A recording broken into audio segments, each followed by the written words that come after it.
Gérard Filoche, bonjour. Bonjour. Merci de nous accorder cette interview. Avec vous plaisir. êtes de passage sur la région bordelaise, vous êtes attendu à Camblan pour un grand meeting avec les citoyens. Quelle analyse vous faites de cette situation que les socialistes ont perdue? On avait espoir en cette gauche en 2012, déception, ça continue. 5 ans plus 5 ans, quelle analyse vous faites de cette situation? Oh, écoutez, il y a deux raisons au désastre de la gauche. La première, c'est le quinquennat de François Hollande pendant 5 ans, qui a trahi tous les espoirs. Ça, c'est la plus sérieuse des raisons. Mais la deuxième raison est aussi sérieuse, c'est la division à gauche. C'est-à-dire s'il y avait eu un accord entre Jean-Luc Mélenchon et puis Benoît Hamon, il y aurait eu l'unité et aujourd'hui la gauche serait au pouvoir. C'est aussi simple que ça.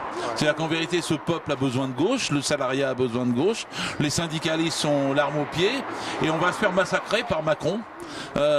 Qui a profité de cette division. Et Macron, vous savez, c'est pas le centre, faut que les gens arrêtent de se faire bercer par des bobards médiatiques. Macron, c'est Margaret Thatcher. Il est en train de vous faire des ordonnances pires que tout ce que nous avons connu auparavant.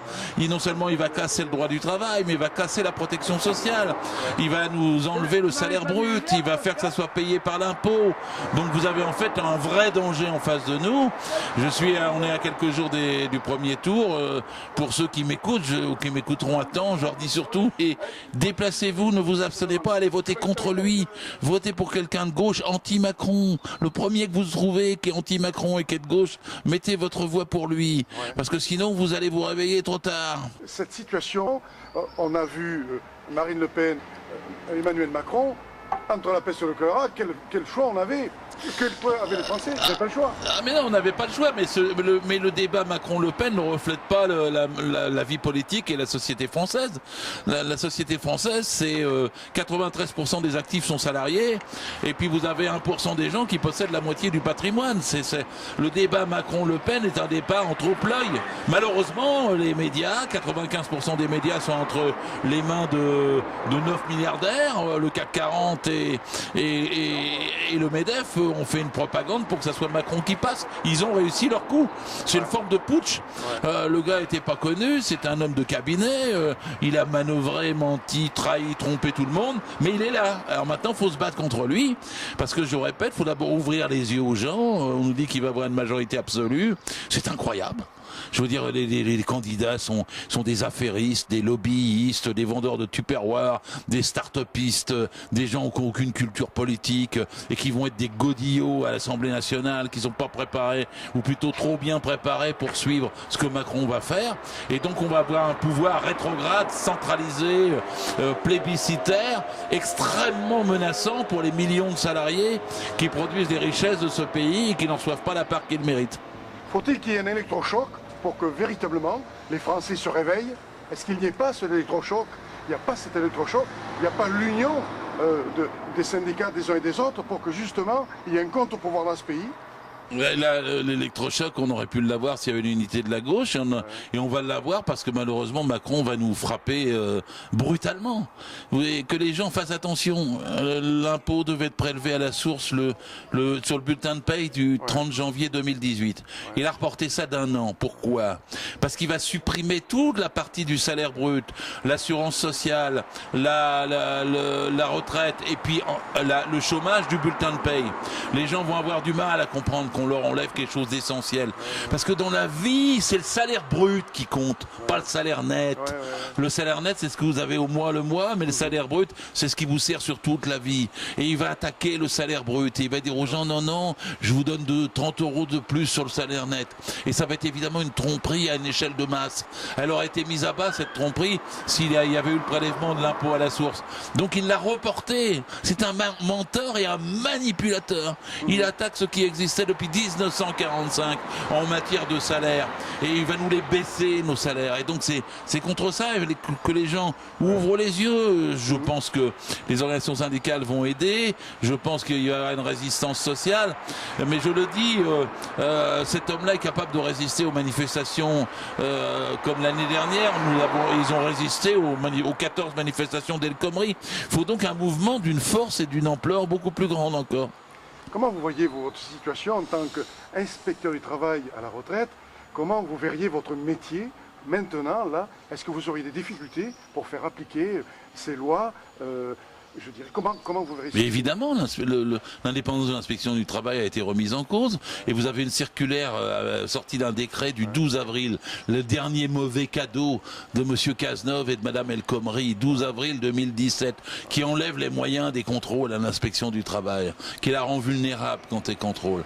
Donc évidemment qu'on aurait du mal à faire respecter l'ordre public social, l'état de droit dans l'entreprise aujourd'hui. Et c'est bien l'intention de Macron. Il veut déréglementer, il veut une société sans statut, avec des référendums où c'est le patron qui décide de tout dans l'entreprise et où les patrons délinquants ne soient plus sanctionnés par les prud'hommes. C'est-à-dire qu'il y a un plafond, même quand ils ont nui gravement à la vie de dizaines de milliers de salariés. Donc en vérité, le droit du travail va passer à la trappe et c'est un drame, une tragédie. Ça, un siècle de droits du travail sont remis en cause. Est-ce que pour vous, en tant que socialiste, vous restez encore socialiste ou vous avez envie de construire une autre gauche que le socialisme? Mais enfin, toute la gauche est socialiste. Qu'est-ce que c'est le mot socialiste? C'est le mot le plus beau du vocabulaire. Oui. C'est la direction du Parti socialiste actuel, c'est autre chose. Oui. Parce que c'est elle qui a épousé Hollande, qui a suivi la trahison. Et donc la question, c'est de construire une gauche qui soit socialiste et qui, évidemment, unisse tout le monde.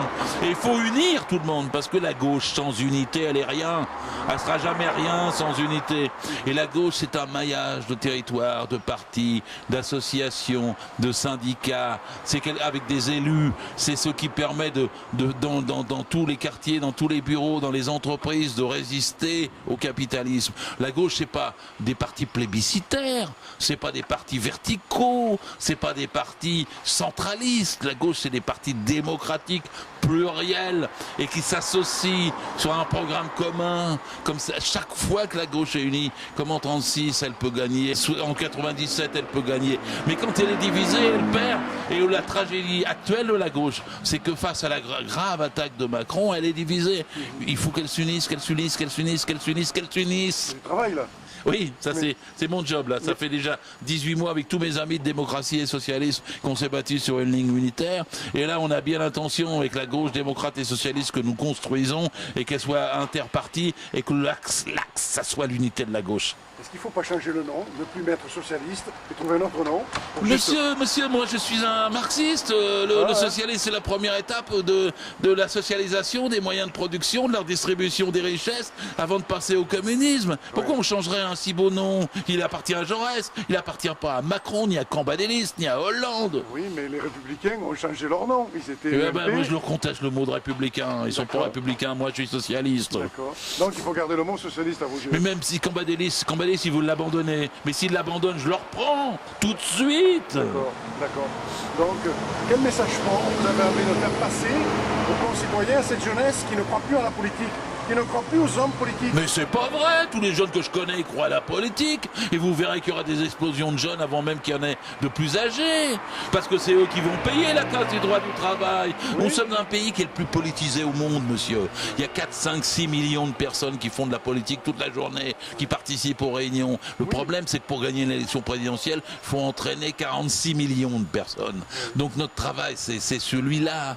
Alors le travail, c'est d'adhérer au parti, d'adhérer au syndicat. Et si vous me demandez quel message principal, je viens de vous le crier, je vais vous le crier encore. Il faut l'unité de toutes les forces de gauche et de toutes les organisations syndicales.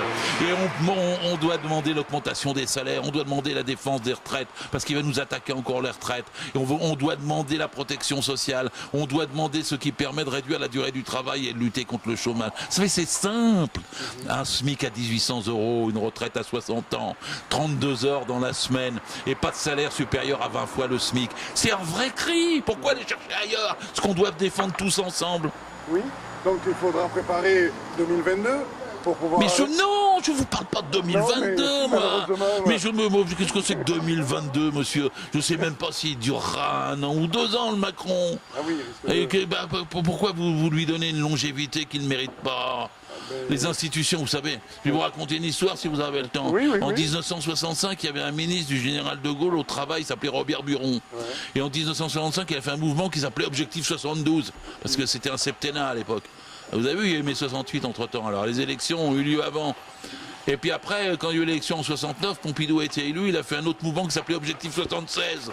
Et Pompidou est mort 3 ans plus tard. Donc en fait, on va pas se baser sur des programmes institutionnels qui risquent d'être modifiés, ils le seront encore. Faudrait-il un nouveau mai 68 Mais il y en aura un.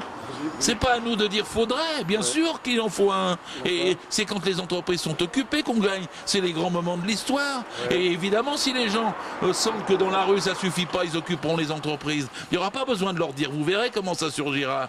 Et mai 68, c'est une histoire sans fin. Elle est actuelle à nouveau quand on veut nous enlever tout ce qu'on a depuis 1945 et tout ce qu'on a gagné depuis le Conseil national de la résistance. Oui, mais le travail a fait quand même du mal, parce que les gens sont descendus dans la rue, ça a été difficile pour les manifestants, beaucoup de gens ont peur de redescendre dans la rue, parce que le travail est quand même passé, malgré tristement que les gens sont descendus. Je viens de vous répondre. Oui. Il y a eu 14 manifestations, ça n'a pas suffi, donc les gens vont chercher mieux et plus fort. Oui. Et donc la solution, c'est l'occupation des entreprises. C'est pas nuit debout dans les places, ils s'en foutent sur les places vides. Qu'on soit, même si on est 1000, 2000, 3000, 10 000. Ouais. Ce qu'ils ont peur, c'est les entreprises, parce que c'est avec ça qu'ils font du pognon. Ouais. Et quand on les occupe, ils peuvent plus faire de pognon, alors là, ils négocient. D'accord. Donc il faut qu'ils occupent les entreprises pour pouvoir... C'est pas moi qui donne un mot d'ordre. Non, mais je veux dire par là qu'il faudrait... Je dis que si nous voulons faire plus fort et être assurés de bloquer la casse du Code du travail par Macron, évidemment, c'est à ce niveau-là qu'il faut porter l'action. Donc l'initiative, quelques mots sur l'initiative, est-ce qu'il va falloir véritablement si on est à 3 jours des législatives qui est saoulé, je vous dis, tout est joué. Ah bon? Bah oui, moi c'est pas moi qui vais changer les choses, on est dans la 5e République, c'est mécanique, on a perdu le 23 avril. On a perdu le 23 avril parce que Mélenchon et Hamon ne se sont pas mis d'accord. Ce sont les 2 dirigeants de gauche les plus bêtes du monde. Parce que si c'était mis d'accord, on serait au pouvoir. Et dès qu'on a perdu le 23 avril, tout le désastre en découle. Et c'est pas la peine de dire après on va faire de la cohabitation et Mélenchon va être Premier ministre. J'ai vu des discours, c'est ridicule. Puisqu'on sait que c'était le 23 avril qu'il fallait gagner. Et c'était avant qu'il fallait se mettre d'accord. Qu'est-ce qui a fait que ces socialistes ne se sont pas entendus avec la gauche c'est pas à moi qu'il faut me le demander. Je me suis battu pour l'unité pendant 18 mois. Et il faut le demander à ces deux-là. Parce que c'était dans leurs mains que c'était. Berthaud, je fais attention pour vous. Oui. Message de conclusion, qu'est-ce que vous avez envie de dire? Message fort à nos concitoyens qui vous regardent, puisque ça sera sur les réseaux sociaux, et vous êtes véritablement une icône, je dirais, du Parti Socialiste, puisque vous êtes véritablement ancré, et vous avez un discours par rapport à certains socialistes qui n'est pas le même que par exemple, Michel Delaunay, qui a soutenu le travail. Qui nous oui, ça c'est sûr. J'ai combattu tous ces socialistes qui maintenant sont souvent ex-socialistes, qui ont trahi, qui sont passés chez Macron, qui n'ont rien à voir avec le socialisme. Moi, je suis la gauche socialiste, qui s'est battue pour l'unité, pour la victoire contre la loi El Khomri, contre la loi Sapin, contre la loi Macron, et qui n'a aucune illusion sur Macron. C'est un Thatchérien. Donc je ne comprends même pas que des socialistes puissent se dire on va soutenir Macron ou on souhaite la réussite de Macron. Je suis pour la défaite de Macron, pas pour sa réussite. C'est ça être de gauche aujourd'hui. Alors après, c'est pas une question d'icône. Moi, je suis contre les leaderships, les cavaliers autoproclamés. Je suis pour l'unité de la gauche. C'est joli mot, mais ça a du mal à se mettre en place, l'unité. C'est une question de volonté. Mais la volonté. Quand vous avez quelqu'un qui dit, je commence par piétiner les socialistes avant de faire l'unité, c'est pas l'unité. Et quand vous avez quelqu'un qui dit, moi, signer d'abord ma charte avant qu'on soit d'accord, c'est pas l'unité. Comment on va faire pour les municipales? On va faire des listes sur un seul thème, avec une seule orientation? Non, on va faire des listes plurielles à gauche. Ça, c'est l'unité. Et c'est le prochaine échéance électorale quand vous parliez d'échéance électorale. Et j'espère que les luttes sociales nous auront permis de reconstruire afin de regagner des municipales et de saper ainsi le pouvoir de Macron. Donc il faut voter socialiste aux législatives pour qu'il y ait plus de... Non. Alors moi je vais vous donner les précisions. Si vous voyez un socialiste qui a un portrait de Macron, votez pas pour lui. Si vous voyez un socialiste qui dit je suis la majorité présidentielle, votez pas pour lui. Votez pour un socialiste qui soit anti-Macron.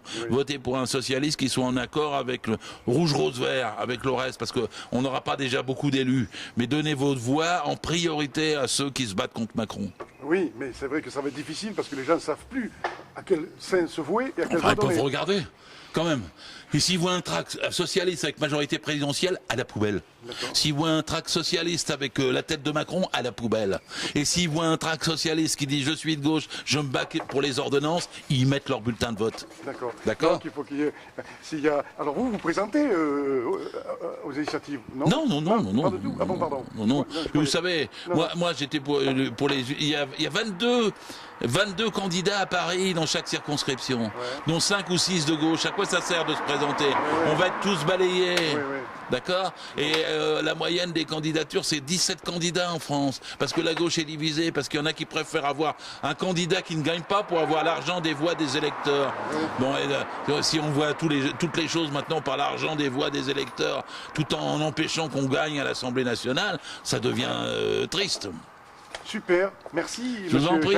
Unité, voilà, unité. Vous avez bien entendu. Unité de la gauche, hein. Voilà. De la gauche et puis encore de la gauche et encore de l'extrême gauche, et ainsi de suite.